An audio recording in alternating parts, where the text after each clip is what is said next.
Phillips 66 is a LAYAYA Community Partner and a valued industry that employs over 850 people in our local community. For nearly 50 years, the refinery has employed our family and neighbors and refined crude oil into products that we use every day.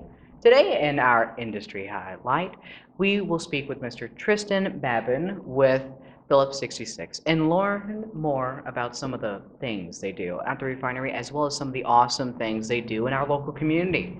Thank you so much for joining us in the studio today, Tristan. I really, really appreciate it, and we here at LAYAYA would like to thank you for coming and taking your time to do an interview with us. And we especially appreciate Phillips 66 Alliance Refinery being a LAYAYA community partner as well. Well, I love the sign back here, so I'm just excited I got to come see that in person. I know, it's wonderful. It lights up. I know, it's wonderful. I love it.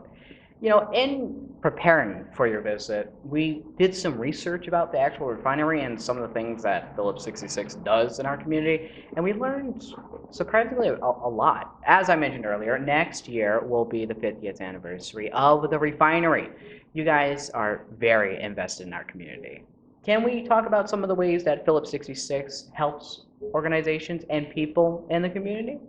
Sure. Well, like you said, the 50th year is coming up next October, so I'm planning a whole year's worth of events, some of which will involve the community and a lot of which obviously will involve our employees.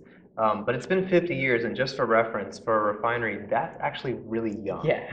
So refineries, so we're I think maybe the second youngest in the country. Really? So if that gives you some scope, refineries are extremely old. They don't really build new ones these days. But so 50 years, yeah. So in the community, we do play a pretty big part. Our mantra for Phillips 66 is providing energy and improving lives. So providing energy piece is obviously the part of us that makes products, and then improving lives are the things that our products go on and do. Electricity, all kinds of things, plastics, gasoline, obviously jet fuel, powering the world, and then of course on the improving lives front is also the charitable piece of our company, and that's where organizations like yourselves come in and we contribute to.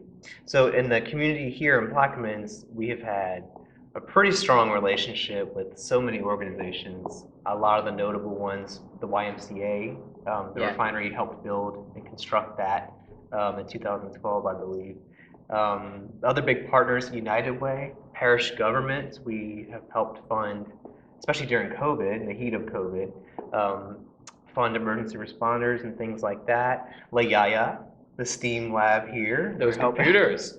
Of course, we always fund, and other pieces of the school board as well, we always fund things that fall into the categories that people, well, I guess let me back up. We have focus areas that we fund, right? Things that we want to fund in the community. Those things are environment and sustainability, education and literacy, safety and preparedness. So a lot of the things that you see us fund out there fall in those categories. And those categories actually came from the community, from our investors, from people that we work with. All these people were surveyed, and this is what they kind of came up with. So if you see our logo around, there's usually some really good reason why we're a part of that. So here, the STEAM lab, we love that. Like you guys were showing me earlier, calculating and calibrating the equipment to cut the wood.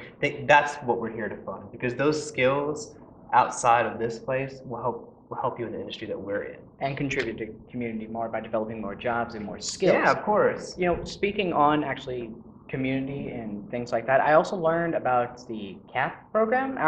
Your community advisory panel is really impressed that Phillips 66 put into place a group of citizens that serve as community representatives to you guys to make sure that you stay engaged with regular citizens here in Plaquemines Parish. That really speaks to the commitment that you guys have to serving our community responsibly. What can you tell us about CAP, actually? So the CAP meeting, our CAP meetings, well, it started in 2001, so we're at 19 years. It'll be 20 years on the 50th year of us. So the CAP meetings are really geared at our fence line communities. So Alliance doesn't really have a true fence line community. No one really lives right next to the refinery, or I should say very close to it. But I guess our next fence line community would be Ironton. So we have a very special relationship with that community, and so quite a few people in that community are on our CAP our community advisory panel. And then we have some other people that are on there, retirees, um, the business association director, I think the YMCA director is on there. And so basically what that is, and now take 2020 with a grain of salt because we haven't had any meetings in 2020, clearly because we were, trying to avoid in-person meetings, and then we had some work at the refinery. But typically we meet and we discuss things that are changes that are coming in the industry. Sometimes they're specific to the company or to the refinery. Other times they're just to the industry in general, things that I think maybe they would benefit to know. But it's really an information sharing session. So it's a two-way conversation a lot of times. And if we have a big turnaround coming, we'll talk about that. What types of things do you know from us? Things like that. And it's really nice. And even outside of just the meetings, those relationships still exist. We're emailing each other, we're calling each other. And it's a two-way relationship where people feel like if you need something, you can call the other person. There's a lot of interaction that goes. Yeah, because with the refinery, it's big, right? And a lot of these people feel like, oh, there's not a person associated with it. So that's what the community advisory panel is there for, is to really develop a personal relationship with the corporate entity.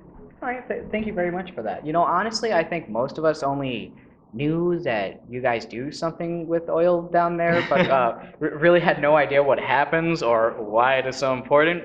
We learned that you guys actually receive crude oil from the Gulf of Mexico and refine it. Can we talk a bit about the process, like in simple terms for those of us who are not in the industry? It's going to have to be simple because I am not a chemical engineer, and so I couldn't get too much into detail. Same. I love that other people love math. I don't personally love math. All I know is that I put it in my car and it goes vroom vroom. Right. So I guess in simple terms, you've heard of upstream, midstream, and downstream, right? Yes. So those are the three big components of oil production. Yeah. We are not involved in upstream. Upstream would be the drilling and getting oil out of the ground. Yeah. So the fracking. Phillips 66 doesn't do that. However, we are involved in the other two components, and that's midstream, which is pipelines, getting oil to places, and then of course downstream, which is refining, which is what we predominantly do in Plaquemines. And so that process, look, and I even took some notes just here so I wouldn't screw this up. So that process, it's simple in the sense that it's taking crude oil and turning it into the products that we make, right? Turning it into something that can be used. What you see at the refinery, like when you think of the metal towers and the little pipelines, we call that the process block because that's where the process happens. Ooh. But what it is you're running crude oil through it, and you're heating it up and heating it up and cooling it down and heating it up, and that's what all those towers are doing. And there's more complicated things than that happening, but all the byproducts that we make come from those different processes. So it's constantly flowing? It's constantly flowing. So refineries are pretty much always running, unless we're in a turnaround, which right now we are. But typically they're always running, and it's a lot going on. So if you ever walk on one, it's very loud because stuff is constantly running. I thought it was There's a lot of people out there, and each person is assigned to like a specific unit to understand and operate that unit. I thought it was like one of those things where it's like you get the crude oil, you put it in this machine, then it comes out, you put it in this machine. I didn't know it was constantly It's just running through the whole thing. Just completely moving, always 24/7 with a few safety measures. Yeah, and a ton of pipes. Yeah, and some of the products that come from that that we make at the refinery are gasoline, diesel, and jet fuel. So when people are flying, we love that. When they're driving, we love it. And of course, byproducts can include plastics and components that go into iPhone batteries. A lot of those byproducts come from refining. Oh, I didn't know Petroleum that. jelly, makeup, a lot of different things that people don't think about. Makeup? I guess that makes sense because of the... There's a petroleum product it came from, yeah. Okay. Well, thank you very much. That actually helps out a lot. I hope I did a decent job. I had no clue it was constantly running. I'm kind of blown away by that. We have just one more question for you, and it's one that we ask all of our guests that come on the show. And it's, if you could go back in time, just picture yourself going back in time and giving yourself advice at the age of 16, what would you tell yourself? 16 is, oh gosh, that was a long time ago. So 16, personally, I would tell myself to enjoy more of the family time that I was having at that time. Ooh. My parents just recently, or put their house for sale, and so I helped them kind of clean it out. And Oh, memories. yeah, we went through their memories, Memories. finding all the photos from when I was that Nostalgia. age. Yeah, because I'm a middle child, so that was 16 was really the last year that I think my sister lived with us because she's older, and that my brother. So it was our Oh, last so year that all big. three of us were there and with my parents. So I would say if I could give myself advice, like cherish those nights that we stayed in and watched a movie or something, because she lives in Portland now, so we don't have Dang, that that's far accessibility. away. Yeah, that accessibility. And then professionally, I would say, I was like kind of experimenting into TV and communications then. I was like taking a few classes, but it wasn't really cool to be nerdy in high school. So I wish I could go back and have paid more attention in my TV production class and had done more outside stuff like And not been this. discouraged by the whole nerdy. Yeah, I was just like, stereotype. well, you're in school and you get a little tired of being in school. But I think if I had really just embraced stuff like this and wanted to do that outside school, it would have put me way ahead of my career. Because this right here is like so much further than you think it really is. I know it goes a very far way. Like for me, the whole reason why I even started LAYAYA was because I have ADHD. I've always had ADHD. It's a condition I've had almost my whole life. And basically, I quit sports. I wasn't enjoying it anymore. It wasn't something that I was finding and enjoying, and all of the fun had been sucked out of it basically for me, and I had to find something else to do.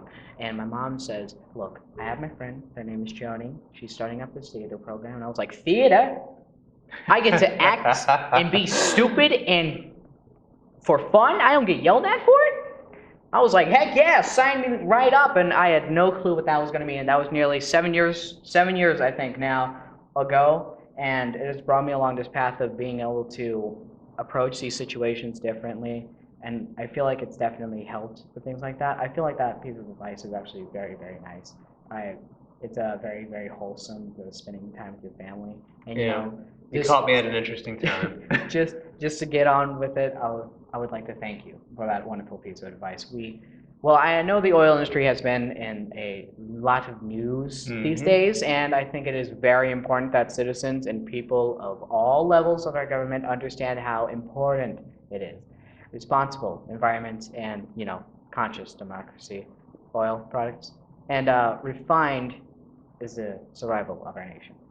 I would like to thank you for all that you do in our community and, of course, for being a LAYAYA community partner.